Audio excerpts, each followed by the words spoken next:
we have to keep remembering who we are. This is not just a financial show. This is not just a show about the news. We're talking about the wisdom of Kabbalah. We're talking about this force called nature. We're talking about this virus now that's here that is changing. It's not just, how are we going to clean the environment? It's going to take this many billions and this many trillions, and we're going to have to, carbon taxes and this, and then the airline's going to actually continue to burn gas, but they're going to trade their carbon credits with someone, buy their carbon credits. So it looks like it's just no mess. No virus comes, everybody go home, all of a sudden the air is clean. So we also have to keep in mind, and all the questions I see that keep coming in, keep in mind that how we opened. I understand maybe I sounded a little negative when we opened the show, but I was trying to paint this picture that no matter what we try and come up with from the ego, it's going to be corrupted, and it's going to be problematic, and we have been unsuccessful to do anything outside of our ego. So comes this virus now, this hand of nature that will help organize things in ways that we have to remember that we have this partner in nature. We're not just here by ourselves, just dropped in the middle of nowhere. We're part of a bigger process. By the way, just what you just said is very important, because otherwise people might think that we are actually either progressives to the left, or maybe even on the contrary, like, extremes to the right. But actually we are neither that nor that, because this sequence, and not even in the middle, because we are in a different plane at all. Because this plane that, you have the left and you have the right, and which is in the middle, it's an egoistic program which operates the system. And the wisdom of Kabbalah is actually talking about what you just say, getting out of this egoistic nature, or actually use the ego, not destroy it, but use the ego in a positive and a totally different way than we use it right now. And then the result will be a totally different economy as well.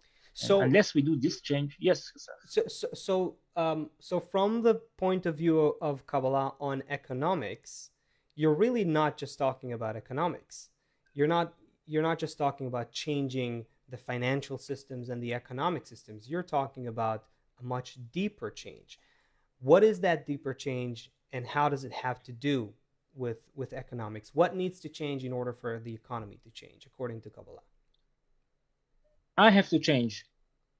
We have to change. I mean, there is a branch in modern economics, which is called behavioral economics. I mean, the way we behave and the impact it has on economics. Now, Right. this behavioral economics is mostly dealing with trivial stuff like, am I rational? Am I not rational? And why do I buy something which is more expensive than the other thing I can buy for cheap? Maybe something else influence me, and not just my rational considerations and so forth. But if you expand the definition of behavioral economics, then comes the wisdom of Kabbalah, which says, listen, the economics is actually a reflection of the way we treat each other, and of the way we treat the laws of nature in the global integral world.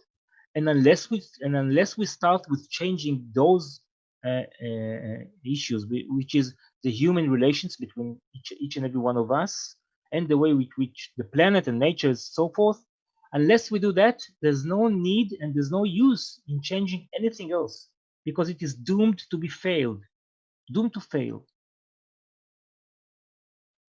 Well, Okay, it looks like we're Heather has a question. okay. You wanted to ask it, Seth? No, I was gonna say, I don't think that people are really capable of going through this change just by themselves. So we'll have some assistance from nature herself.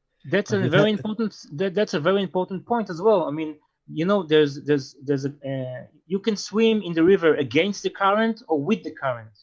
Now, Mm-hmm. this is a very interesting topic, because we just now it looks like everything is uphill, everything is difficult.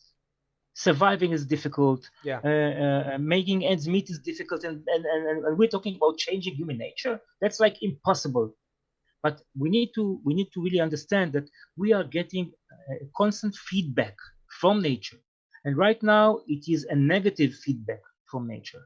But it is enough for us to make the first steps, the initial steps, the smallest steps we can.